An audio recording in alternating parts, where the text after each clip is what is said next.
సభకు నమస్కారం। ఈరోజు మన జయశంకర్ భూపాల్పల్లి జిల్లాలో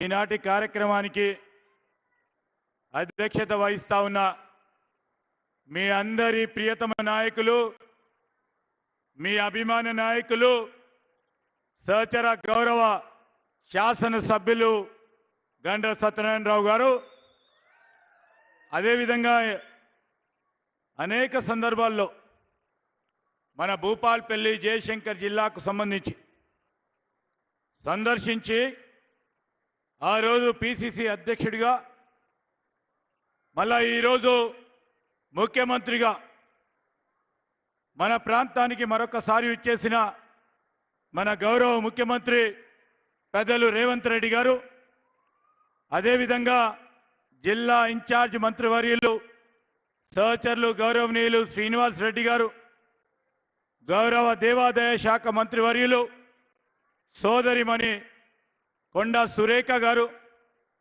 గౌరవ పార్లమెంట్ సభ్యురాలు సోదరిమణి కడియం శ్రావ్య గారు, మిత్రులు ట్రేడ్ ప్రమోషన్ కౌన్సిల్కు సంబంధించిన చైర్మన్ ప్రకాష్ రెడ్డి గారు, అదేవిధంగా ఐఎన్టీసీ నాయకులుగా ఈరోజు మినిమం వేజెస్ బోర్డు చైర్మన్గా కార్మికుల శ్రేయస్సు గురించి పనిచేస్తూ ఉన్న జనక్ ప్రసాద్ గారు, ఈ ప్రాంతానికి పార్లమెంట్ సభ్యులుగా సేవలందించి రాష్ట్ర స్థాయిలో చైర్మన్గా ఉన్న పెద్దలు రాజయ్య గారు, అదేవిధంగా సోదరులు జిల్లా కాంగ్రెస్ అధ్యక్షులు మరి భట్టు కరుణాకర్ గారు, మరి కార్పొరేషన్లు చైర్మన్కి సంబంధించి లైబ్రరీ కమిటీ చైర్మన్ సోదరులు రియాజ్ గారు, అదేవిధంగా జిల్లా లైబ్రరీ కమిటీ చైర్మన్ సోదరులు రాజభగవారితో పాటు వేదికపై ఆసనులైన జిల్లాకు సంబంధించి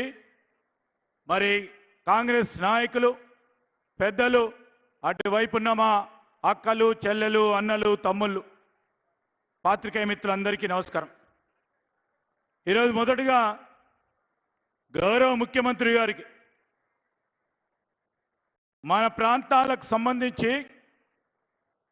ఈ 2 సంవత్సరాల కాలంలో ఒక 10 నెలల క్రితం జరుపుకున్న సరస్వతి పుష్కరాల సందర్భంలో నిధులిప్పించి పెద్ద ఎత్తున పుష్కరాలంటే సరస్వతి పుష్కరాలను ఏర్పాటు చేసుకొని మరి పుష్కరాలను దిగ్విజయంగా ముఖ్యమంత్రి గారి అదేవిధంగా కొండా సురేఖ గారి ఆధ్వర్యంలో మనం కాళేశ్వరంలో మరి పుష్కరాలు జరుపుకున్నాం।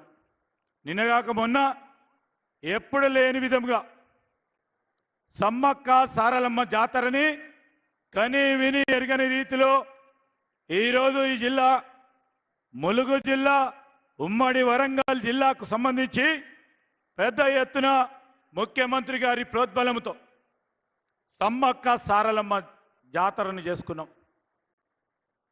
ఈరోజు హిందువులకు సంబంధించిన సాంప్రదాయాలని గౌరవించుకోవాలి, పెద్ద పెట్టున ముందుకు తీసుకెళ్లాలి। ఆ క్రమేణా ఈరోజు మన రాష్ట్రానికి సంబంధించిన సంస్కృతిని పెద్ద ఎత్తున దేశం ప్రపంచవ్యాప్తిగా ముందుకు నడపాలని ముఖ్యమంత్రి గారి ఆలోచన, మన ప్రభుత్వ ఆలోచనని ప్రజలందరూ కూడా గమనించాలని కోరుతా ఉన్నాం। రాబోయే పుష్కరాలు ఉన్నాయి।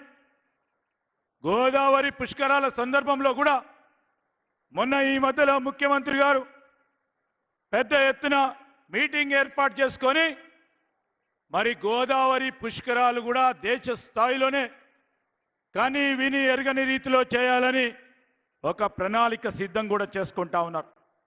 వారికి హృదయపూర్వకంగా మేము కృతజ్ఞతలు తెలియజేస్తూ ఈరోజు జిల్లాలో ఉన్న సమస్యలు, ఆ సమస్యల వారి పరంగా మరి ఇచ్చిన 2 సంవత్సరాల లోపల జిల్లాలో ఉన్న అనేక సమస్యలను పరిష్కారం చేస్తూ ప్రధానంగా మీ శాసనసభ్యులు భూపాల్పల్లి పట్టణానికి సంబంధించి మరి గత 2 సంవత్సరాల్లోనే పూర్తి స్థాయిలో పట్టణానికి సంబంధించి రోడ్లు, డ్రైనేజీలు, కమ్యూనిటీ హాళ్ళు, వాటికి కావాల్సిన అవసరాలు, వివిధ ఇన్స్టిట్యూషన్కు సంబంధించిన అంశాలతో మొత్తం కూడగట్టుకుంటే దాదాపు 200 కోట్ల రూపాయల అభివృద్ధి మీ శాసనసభ్యులు గంటా సత్యనారాయణ గారు కూర్చొని మంత్రుల వెనుక తిరిగి ముఖ్యమంత్రి గారి సహకారంతో వారి చొరవతో ఈ పనులన్నీ కూడా చేయటం జరిగింది. వారు 2-3 అంశాలు అనేక సందర్భాల్లో మా దృష్టికి, అదేవిధంగా జిల్లా ఇన్ఛార్జ్ మంత్రి గారికి, జిల్లా ఇరిగేషన్ మరి అదేవిధంగా రాష్ట్ర ఇరిగేషన్ మంత్రి గారు ఉత్తమ్ కుమార్ రెడ్డి గారి దృష్టికి తీసుకెళ్లారు. ఈరోజు గౌరవ ముఖ్యమంత్రి గారు వస్తూ చెప్పారు. ఉత్తమ్ కుమార్ రెడ్డి గారు కూడా ప్రాథమికంగా ఈరోజు మీరు మీ శాసనసభ్యులు మరి చెప్పినటువంటి DBM 38కు సంబంధించి 47,000 ఎకరాలకు సాగు తీసుకురావాలని చేసిన ఆలోచన ప్రణాళిక పూర్తి స్థాయిలో ఈరోజు ఎన్నికలు వచ్చినాయి. నిబంధన ఉంది కనుక ఈ ఎన్నికల నిబంధన తర్వాత ఇదే గౌరవ ముఖ్యమంత్రి గారి చేతుల మీదుగా, ఇరిగేషన్ మంత్రి చేతుల మీదుగా ఈ DBM 38కు సంబంధించిన కాల్వ నిర్మాణ పనులను శంకుస్థాపన చేయటం జరుగుతుందని మీ అందరికీ కూడా మనవి చేస్తా ఉన్నాం. ముఖ్యమంత్రి గారి అనుమతితో ఈరోజు భీమ్ గన్పూర్కు సంబంధించిన చెరువు సిమెంట్ లైనింగ్ కానీ, అదేవిధంగా గన్పూర్ చెరువుకు సంబంధించిన సిమెంట్ లైనింగ్ కానీ, ఈరోజు బోర్నపల్లికి సంబంధించిన చెక్ డ్యామే కానీ, జూకల్కు సంబంధించిన చెక్ డ్యామే కానీ, గొర్లవీడుకు సంబంధించిన ఇందిరా సాగర్ ప్రాజెక్టు కానీ, ఇవన్నీ మేము చెప్తా ఉన్నాం. ముఖ్యమంత్రి గారి దృష్టికి తీసుకెళ్ళినాం.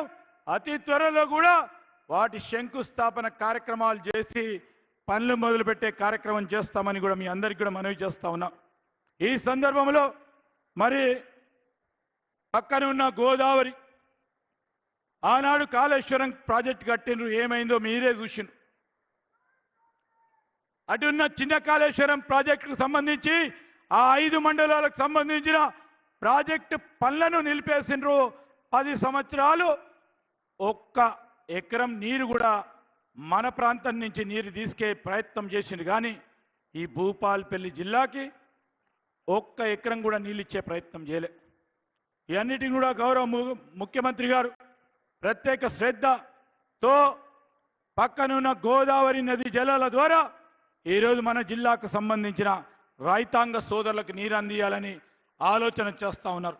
ఈ సందర్భంలో ఇక్కడున్న మా సింగరేణి కార్మిక సోదరులకు చాలామంది చాలా సమస్యలు కూడా మేము ఈరోజు పరిష్కారం చేస్తూ, ప్రధానంగా మొన్న గౌరవ ఉప ముఖ్యమంత్రి గారు బట్టి విక్రమార్క గారు, గౌరవ ముఖ్యమంత్రి గారు సింగరేణి సమస్యలకు సంబంధించి సమీక్ష చేసుకొని వారి మధ్యలో డిప్యూటీ సీఎం గారు ప్రకటన కూడా చేయటం జరిగింది.